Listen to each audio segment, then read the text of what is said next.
Today on Love Factually, we're answering a very common question that I get from clients. Do I need an attorney? Author and family law specialist Douglas Garner. So Douglas? Certified family law specialist Douglas C. Gardner. There he is. Like Douglas Gardner from the Davis Miles Law Firm.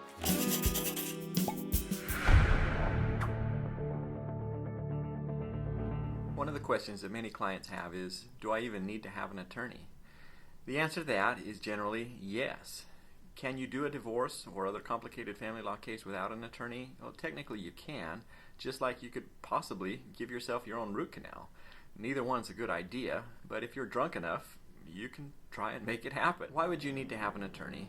One of the experiences I had while I was still in law school, I was working with a bankruptcy attorney who was my mentor at the time. And in that case, there was a 25-year-old girl who had a house that she had received as an inheritance, was completely paid for. It wasn't an amazing house, it wasn't a fantastic house, but it was completely paid for. At 25, that's pretty impressive. Now, she had ran into some problems and had significant health issues and ran up some significant debts for which she wanted to file bankruptcy. Now, she didn't want to lose the house, and so a couple days before filing for bankruptcy, she transferred her house to her grandmother's name.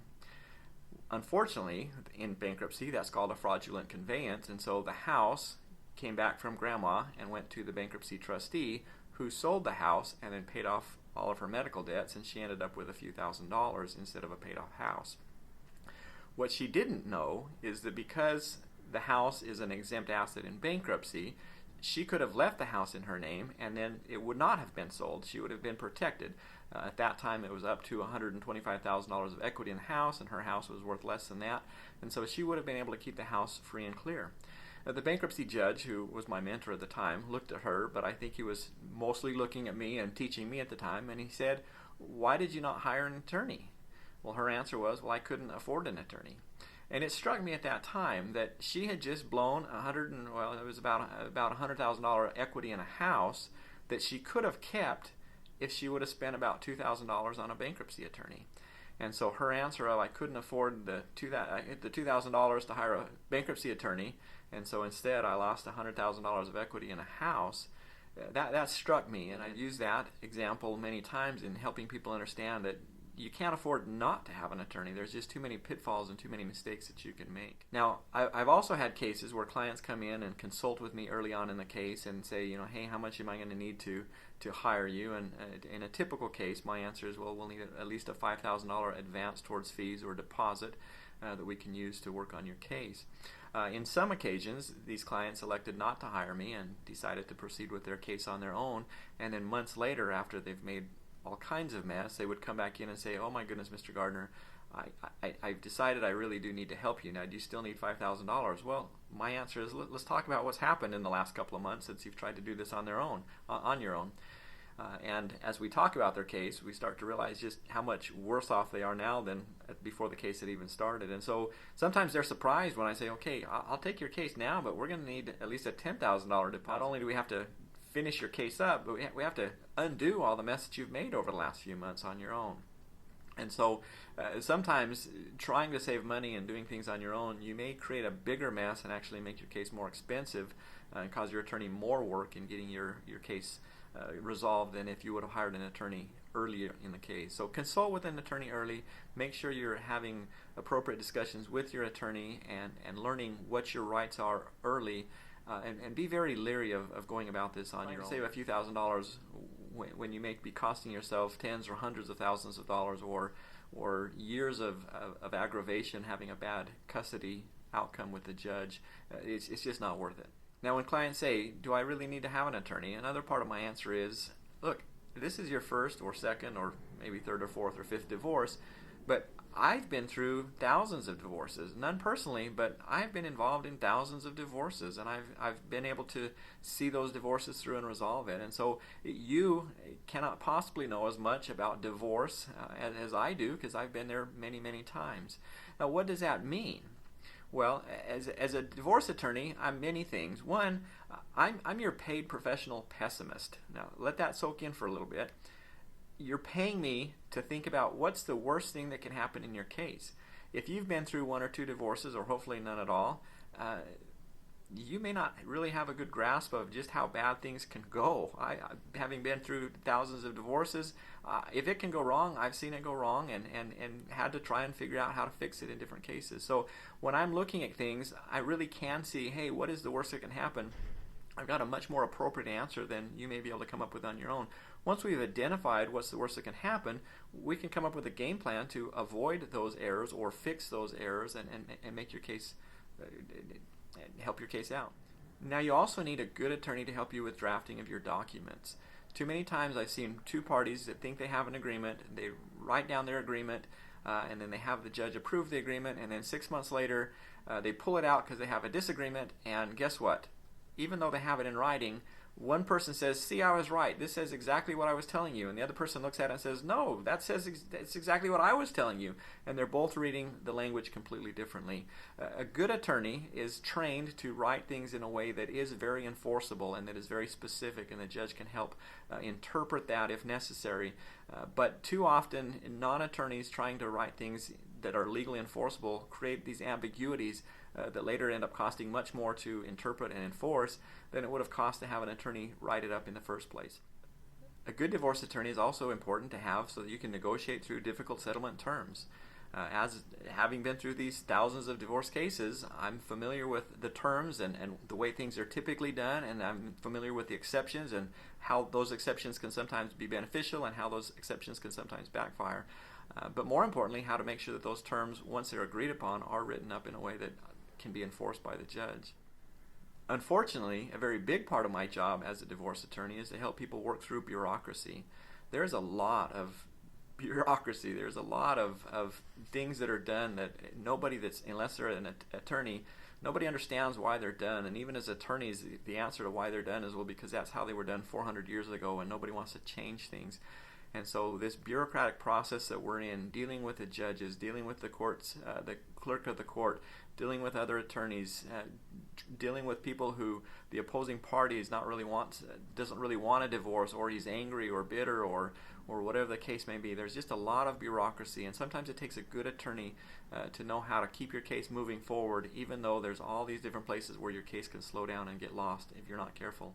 Another important part about hiring a good divorce attorney is having an attorney that is familiar with the judges and the opposing counsel whenever possible. Now, sometimes we have new judges, sometimes there's a new attorney, so no good divorce attorney can know everybody, but it is very much to your benefit to have an attorney that has had cases with that judge before. Having done so, your attorney can advise you as to what has happened with this judge in similar cases, or if the judge has ruled for or against people in a position similar to yours. Now, every case is different, and just because a judge rules one way on Monday doesn't mean the judge will rule the same way on Tuesday. And so, no attorney, no matter how good they are, can completely predict the future. If they could, you'd pay a whole lot more per hour for sure. But having a good attorney that knows the other attorney, that knows the judge, this is very much a benefit that you will not have you will not have this if you're trying to represent yourself. Finally, one of the most important things about hiring an attorney is that your attorney should be able to help you see your case legally, logically, and financially.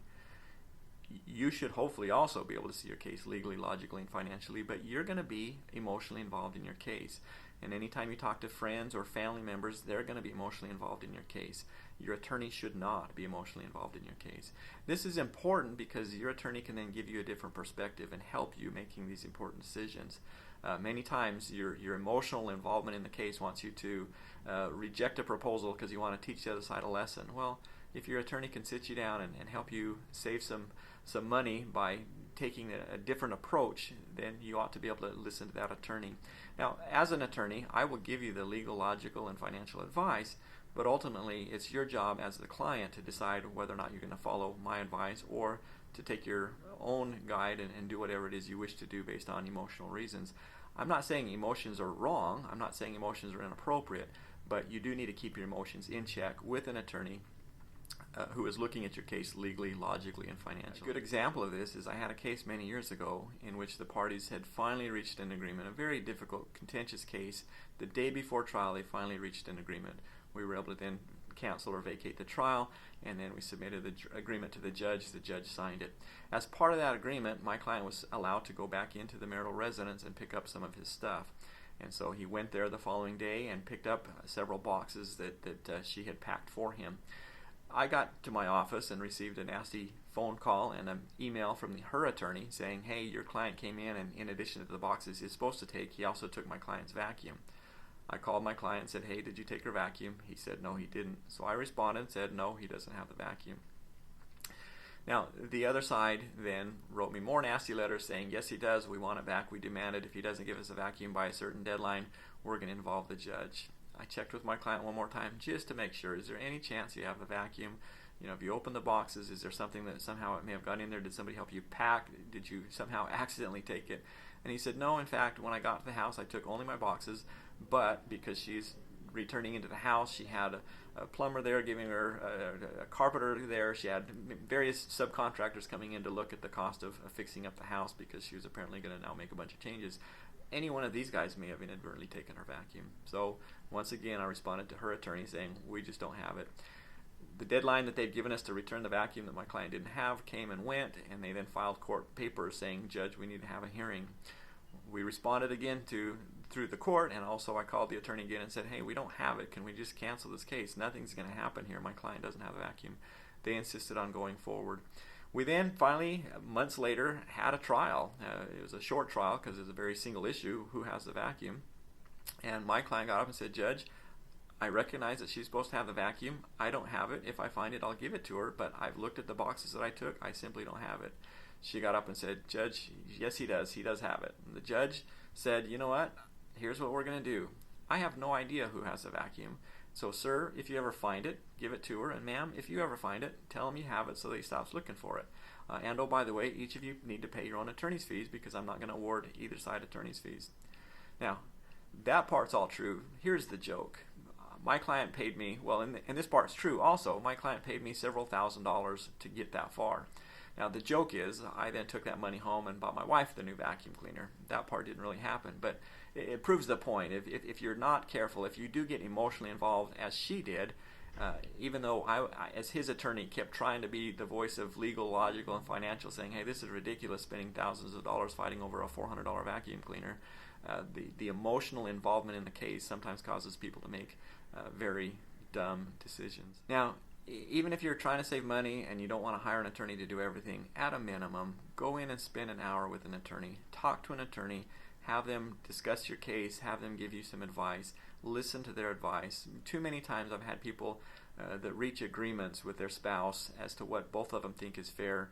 And then as the attorney, I talk to them and say, well, did you think about this? Did you think about that? Did you think about this? And all of a sudden they realize that what they thought was a fair agreement is a horrifyingly one-sided agreement, but they never actually thought through some of the terms of what they were agreeing to and what that would mean for them financially and with kids until the kids all turn 18, etc.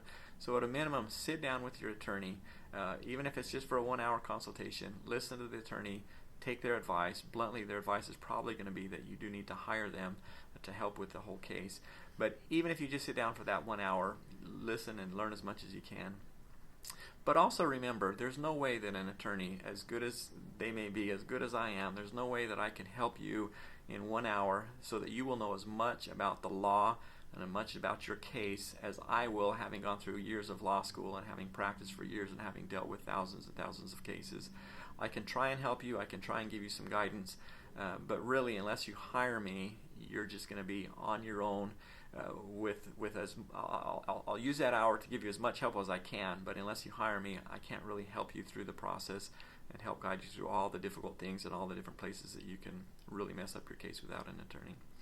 So bottom line here, there are several issues in a divorce. If you've been married for 2 or 3 months and don't have any children together, and really during those 2 or 3 months didn't acquire any assets or debts, maybe, just maybe, you may not need to have a divorce attorney. At least go in and get that hour consult and make sure that it is as simple as that. But if your case involves children, you need to have an attorney. There are so many issues with parenting time and legal decision making and child support that confuse good attorneys and confuse judges, much less people who have not been to law school and not been through thousands of cases. So if there are issues regarding children, get an attorney.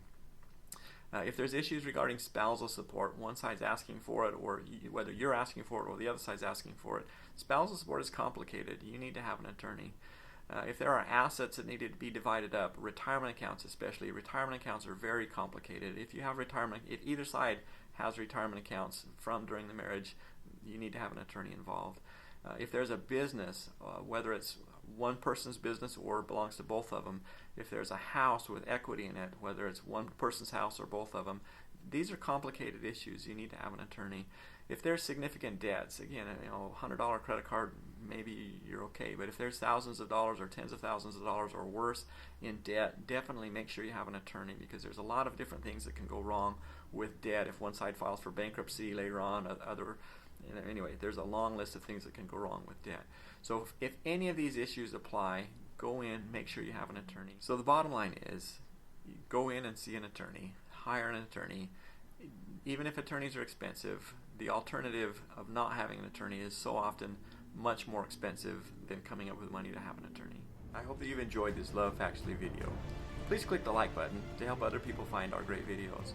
Also, hit the subscribe button so that you have access to our other videos, and click the notification bell so that you are one of the first people to have access to each new video as it comes out. Any good attorney product comes with a disclaimer. Here's mine. Number 1, watching this video or reading my books does not make you a client. And until you come in and consult with me or hire me or one of our attorneys here in the firm, there is no attorney-client privilege that's created. These videos and books are general in nature and should not be used in place of specific and detailed advice. Every case is different, and you need to discuss the specifics of your case with an attorney. Number 3, until you hire me or come in for a consultation, the only legal advice I can give you is that yes, you should consult with an attorney. Finally, because your case is unique, no amount of Google, YouTube, or even my wonderful books can replace the advice of an experienced attorney.